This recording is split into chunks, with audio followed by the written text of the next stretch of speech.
Comme je viens de vous le dire, c'est le président Abdel Fattah el-Sisi qui a publié le 30 mars dernier un décret présidentiel autorisant le pays à rejoindre la nouvelle banque de développement NDB.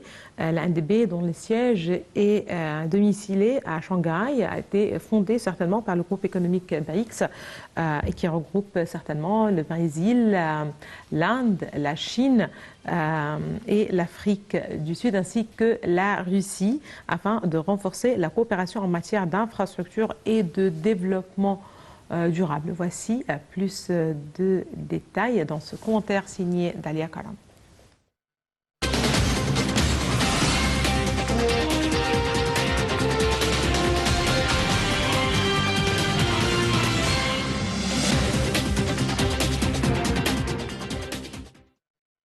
L'Égypte a officiellement rejoint la nouvelle banque de développement des BRICS comme État membre, selon une note publiée mercredi 22 mars sur le site de l'institution financière. Le pays a obtenu le statut de membre le 20 février 2023 après avoir achevé les procédures nécessaires et rejoint les 5 membres initiaux, le Brésil, la Russie, l'Inde, la Chine, l'Afrique du Sud, plus le Bangladesh et les Émirats arabes unis. La nouvelle banque de développement a approuvé l'adhésion de l'Égypte en décembre 2021, tandis qu'en septembre 2021, une décision similaire a été prise concernant les Émirats arabes unis, l'Uruguay et le Bangladesh. À l'exception de l'Uruguay, ils sont tous devenus membres de la banque ce mois-ci après les approbations nécessaires obtenues. La nouvelle banque de développement a été créée par les pays des BRICS sur la base de l'accord intergouvernemental signé lors de leur 6e sommet à Fortaleza en juillet 2014. L'objectif de la banque est de financer des projets d'infrastructure et des projets de développement durable dans les États membres des BRICS et les pays en développement. Présentée comme une alternative à la Banque mondiale et au FMI pour les pays des BRICS, la nouvelle banque de développement est une nouvelle plateforme permettant à l'Égypte de renforcer sa coopération avec les pays BRICS et d'autres économies émergentes et en développement dans le domaine des infrastructures et du développement durable. C'est ce qu'a déclaré Mohamed Maït, ministre des Finances égyptien, à la suite de l'annonce de cette nouvelle adhésion. Et pour cause, la NBD a déjà déployé 30 milliards de dollars pour financer environ 80 projets sur des secteurs diversifiés mais primordiaux pour les pays adhérents comme l'assainissement de l'eau, la transition énergétique, le développement urbain, les infrastructures sociales, entre autres. L'Égypte est le 4e pays après le Bangladesh, les Émirats arabes unis et l'Uruguay à rejoindre la NBD et ses pays fondateurs, les BRICS, signe prometteur de plus de collaboration entre les économies émergentes des pays du Sud. La NBD veut devenir la banque de référence pour les pays émergents et en voie de développement. Par ce billet, les BRICS souhaitent mettre en place un système monétaire et bancaire international qui ne dépendent plus des grandes puissances économiques. Par conséquent, l'adhésion de l'Égypte à cette banque de développement est une collaboration vertueuse pour tous les acteurs économiques de la NBD. Et c'est ce que confirme Marcos Trujillo, son président, qui a déclaré qu'ils étaient heureux d'accueillir l'Égypte dans la famille de la nouvelle banque de développement car c'est l'un des pays à la croissance la plus rapide au monde avec une économie de premier plan au Moyen-Orient et en Afrique du Nord, en plus d'être un acteur majeur des institutions internationales de financement du développement. Il a ajouté qu'ils étaient impatients de soutenir et de répondre aux besoins d'investissement de l'Égypte dans les domaines des infrastructures et du développement durable.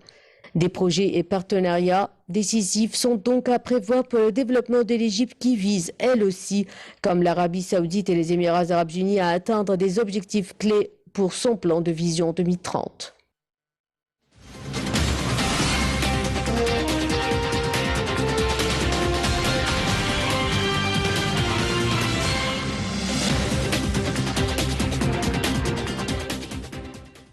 Donc l'Égypte a officiellement rejoint la nouvelle banque de développement comme État membre selon une note publiée, comme on l'a précisé mercredi 22 mars sur le site de l'institution financière.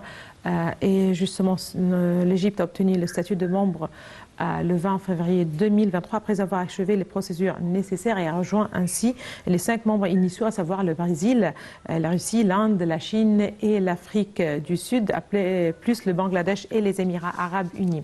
Pour plus de précisions, nous avons le plaisir d'avoir avec nous en ligne M. Hani Abdelaziz. Bonsoir M. Hani Abdelaziz. Vous êtes ancien vice-secrétaire général des Nations Unies. Ravi de vous avoir parmi nous en ligne. Merci madame, mais je vous entends très mal. Je vais essayer de parler un peu plus fort. Justement, nous parlons de cette adhésion de l'Égypte à la Banque de développement, à la nouvelle Banque de développement, et qui relève, du BRICS, justement, un pas certainement très important pour l'Égypte. Mais tout d'abord, quelle est l'importance de rejoindre, selon vous, certainement, cette banque, cette institution financière? Oui, merci bien de soulever un objet qui est très critique pour l'instant et qui est très important, non simplement pour l'Égypte, mais pour l'ensemble de l'économie mondiale. La création de la Banque du BRICS est un événement important qui va prendre du temps pour s'exercer correctement sur la scène économique mondiale, étant donné l'hégémonie du dollar. L'hégémonie américaine ne se fonde pas simplement sur son pouvoir diplomatique, militaire, etc., mais essentiellement, depuis la fin de la Deuxième Guerre mondiale, sur l'hégémonie du dollar sur toute l'économie mondiale. Il y a récemment des tentatives à partir de la Chine, à partir de la Russie, à partir des BRICS, qui comprend plusieurs pays, pour éviter ou pour éviter ce monopole, créer un monde multipolaire en matière de monnaie. C'est une étape importante, mais il faut être réaliste aussi. Cela prendra pas mal de temps, et beaucoup de temps, puisque bien sûr les États-Unis et le dollar et le Trésor américain vont exercer toutes les pressions possibles sur les 194 États de ce monde, sur les systèmes monétaires internationaux, sur les bourses internationales, sur les échanges, les systèmes d'échange, que ce soit l'IBAN, le SWIFT, etc., pour éviter cela. Donc, c'est un pas, pour résumer, c'est un pas très important qu'il faut poursuivre, qu'il faut renforcer, mais ce n'est pas aujourd'hui que l'on va voir des résultats, ni même dans un an ou deux. Ça prendra peut-être encore 20 ou 30 ans. Enfin, c'est un avis personnel qui ne regarde que ma personne. Je ne suis pas expert en la matière non plus, mais une vision politique de la question dit que il faudra patienter, persévérer, travailler encore beaucoup plus entre les membres de la Banque du BRICS pour arriver au résultat le plus rapidement possible. Ceci, je répète, prendra au moins 1 ou 2 décennies. Très bien. Ça, en ce qui concerne en fait les résultats plus ou moins concrets de cette institution. Mais quant à l'adhésion de l'Égypte à terme moyen, pas à court terme certainement, est-ce qu'il y a d'autres résultats peut-être plus concrets, d'autres fruits, bénéfices justement de l'adhésion de l'Égypte à cette institution? Effectivement, l'Égypte a commencé, bien sûr, dans les limites de ses moyens internationaux, parce que sur la scène monétaire et économique mondiale, bien, chaque pays a sa place, comme vous le savez, et son importance et son impact. Nous ne sommes pas la Chine, à titre d'exemple, mais l'Égypte a pris quelques étapes déclarées dans la presse mondiale, par exemple pour des échanges commerciaux avec la Russie qui seraient fondés sur le rouble et la livre égyptienne, donc qui soulagerait un peu l'Égypte de la demande en devises étrangères comme le dollar.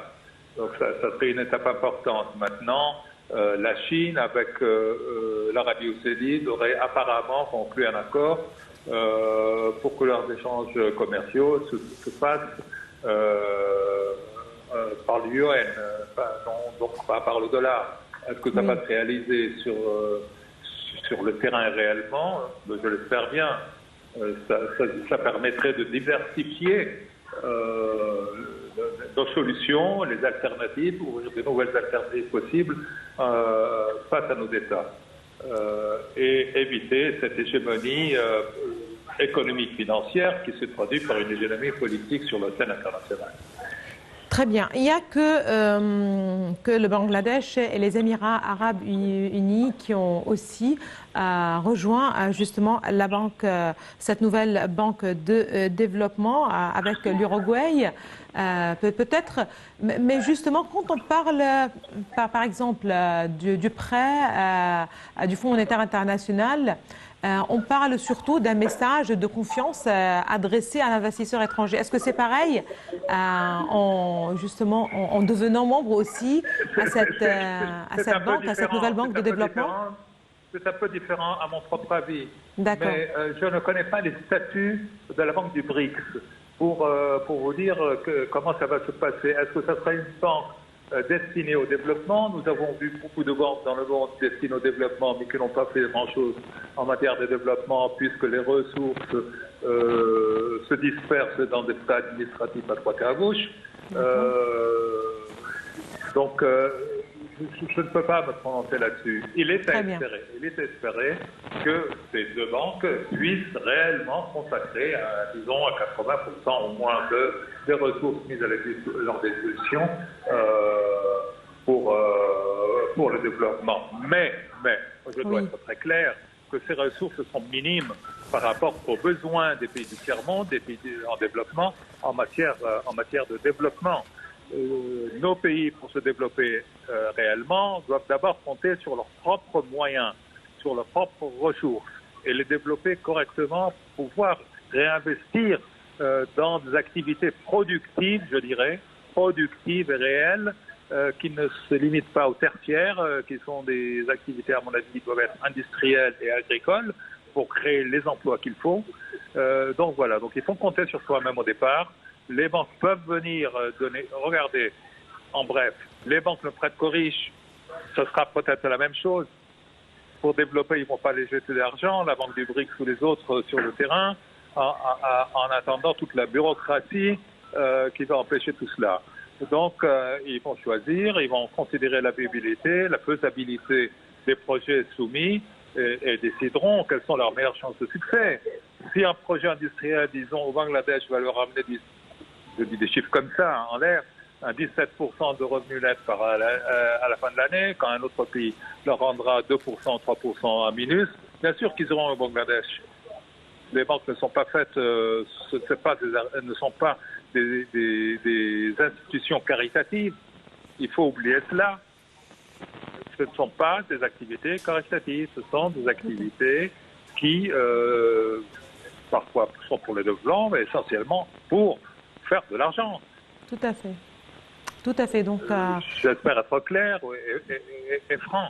Donc, ça peut développer, mais à condition de pouvoir se développer soi-même, pour pouvoir utiliser ses ressources de la manière la plus rationnelle possible, dans des activités, je répète, productives.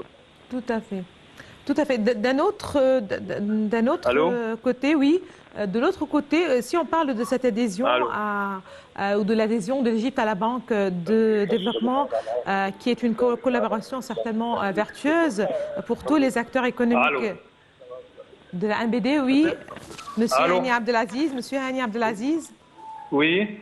En fait, j'aimerais aussi, par ailleurs, rappeler les déclarations de Marcos Trujillo, justement, le président de cette nouvelle banque de développement, et qui a précisé que la banque était heureuse d'accueillir l'Égypte dans la famille de la nouvelle banque de développement, car c'est l'un des pays à la croissance la plus rapide au monde, avec une économie de premier plan au Moyen-Orient et en Afrique du Nord. Si, pour réaliser un certain développement... Oui.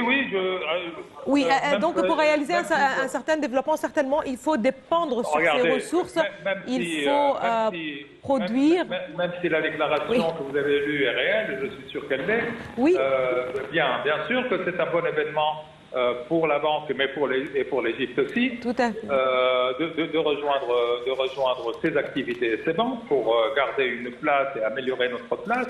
Mais d'abord, si nous développons nous-mêmes, comme l'a dit le chef de l'État, le président l'a dit clairement, si nous arrivons à un niveau de croissance de 7-8%, on pourra survivre. Tant que nous sommes en dessus de les 7-8%, en raison de la croissance démographique et tout cela,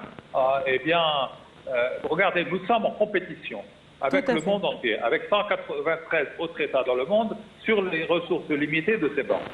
Donc, il faut s'améliorer soi-même, il faut faire plus, il faut travailler plus, il faut produire plus pour améliorer notre compétitivité dans l'accès à ces ressources. Certainement. Nous sommes en compétition avec 193 autres pays. Très bien, tout à fait. Je suis convaincu que nous avons la capacité, nous avons la volonté politique, hein, mais il faut surmonter quelques questions qui existent toujours, que l'État actuel essaye de surmonter, mais il faut que toute la population se mette au travail. Voilà, la vraie guerre pour moi, c'est la guerre pour le développement. Tout à fait. Ça, c'est la vraie guerre d'aujourd'hui qu'il faut mener en Égypte. Tout à fait. Merci beaucoup merci à vous. Merci, Monsieur Hani Abdelaziz. Vous êtes ancien vice-secrétaire général des Nations Unies. Merci beaucoup de vos précisions, Madame, Monsieur. Une petite pause et on se retrouve juste après.